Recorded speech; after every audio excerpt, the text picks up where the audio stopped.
আসসালামু আলাইকুম রহমতুল্লাহ। সম্মানিত দেশবাসী, সম্মানিত শিক্ষকবৃন্দ এবং যে যেখান থেকে আমার এই ভিডিওটা দেখতেছেন বা শুনতেছেন, সবাইকে স্বাগতম।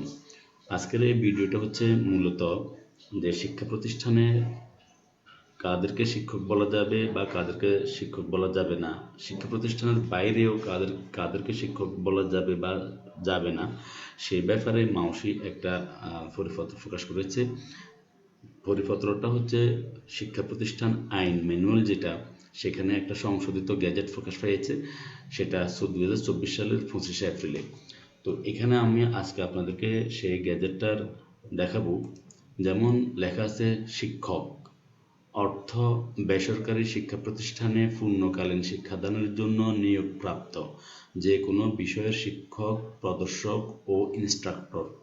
শিক্ষক অর্থ বেসরকারি শিক্ষা প্রতিষ্ঠানে পূর্ণকালীন শিক্ষাদানের জন্য নিয়োগপ্রাপ্ত যে কোনো বিষয়ের শিক্ষক, প্রদর্শক ও ইনস্ট্রাক্টর। তবে শর্ত থাকে যে খণ্ডকালীন শিক্ষাদানের জন্য নিযুক্ত কোনো ব্যক্তি শিক্ষক হিসেবে গণ্য হইবেন না। তবে শর্ত থাকে যে খণ্ডকালীন শিক্ষাদানের জন্য নিযুক্ত কোনো ব্যক্তি শিক্ষক হিসেবে গণ্য হইবেন না।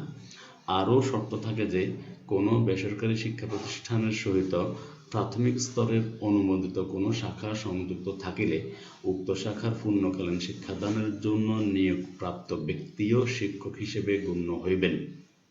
তাহলে আমরা এবার ক্লিয়ার হয়েছে, আসলে স্কুল, কলেজ, মাদ্রাসা সব জায়গাতে কিন্তু খণ্ডকালীন আছে। তো এই খণ্ডকালীন শিক্ষাদানের জন্য যে সকল ব্যক্তিবর্গ আছেন তাদেরকে আমরা শিক্ষক হিসেবে ধরতে পারবো না।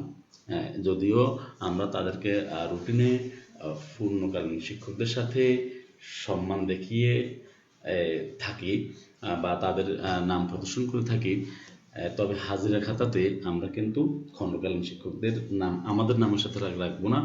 ওদের নাম এর জন্য, ওদের হাজিরার জন্য আলাদা হাজিরা খাতা ব্যবহার করা হবে। তো বিষয়টা আশা করি সবাই ক্লিয়ার হয়েছেন। ভিডিওটা ভালো লাগলে অবশ্যই সাবস্ক্রাইব, লাইক, শেয়ার করে আমাদের সাথে যুক্ত থাকবেন। ধন্যবাদ সবাইকে।